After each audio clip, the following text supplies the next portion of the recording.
సంభోగం చేస్తున్నప్పుడు ఎక్కువ సమయం కొనసాగలేకపోతున్నారా? చాలా త్వరగా అయిపోతుందా అని టెన్షన్ పడుతున్నారా? అయితే ఈ వీడియో మీకోసమే. సంభోగంలో ఎక్కువ సమయం కొనసాగడం అంటే కేవలం శారీరక శక్తి మాత్రమే కాదు. అది మన మైండ్, కంట్రోల్, అలవాట్లు అన్నీ కలిసిన విషయం. ముందుగా ఒక విషయం గుర్తుంచుకోండి. లాంగ్ టైం కంటిన్యూ అవ్వడం అంటే స్పీడ్ కాదు, కంట్రోల్ ముఖ్యం. తొందరపడకండి. చాలామంది చేసే పెద్ద తప్పు ఏమిటంటే మొదటి నుంచే చాలా ఫాస్ట్గా చేయటం. ఇలా చేస్తే త్వరగా క్లైమాక్స్ వస్తుంది. అందుకే స్లోగా స్టార్ట్ చేయండి. మధ్యలో స్పీడ్ తగ్గిస్తూ, పెంచుతూ కంట్రోల్లో ఉంచండి. ఫోర్ ప్లేకి ఇంపార్టెన్స్ ఇవ్వండి. సంభోగం అంటే డైరెక్ట్ మెయిన్ యాక్ట్ కాదు.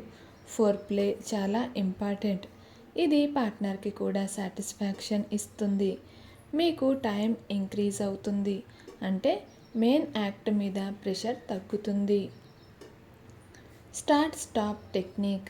ఇది చాలా ఎఫెక్టివ్ మెథడ్.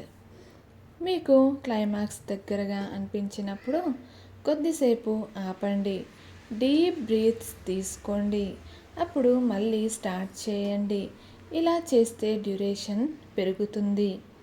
Breathing control. శ్వాస ఎలా తీసుకుంటున్నారో కూడా చాలా ఇంపార్టెంట్.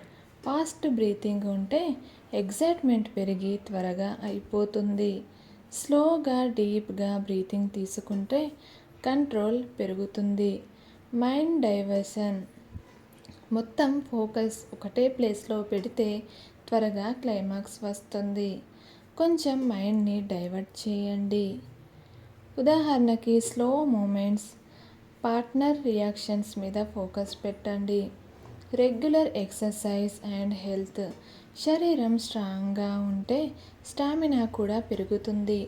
రోజు ఎక్సర్సైజ్, వాకింగ్, మంచి ఫుడ్ హ్యాబిట్స్ ఉంటే మీ పర్ఫార్మెన్స్ ఆటోమేటికల్లీ ఇంప్రూవ్ అవుతుంది. స్ట్రెస్ తగ్గించండి.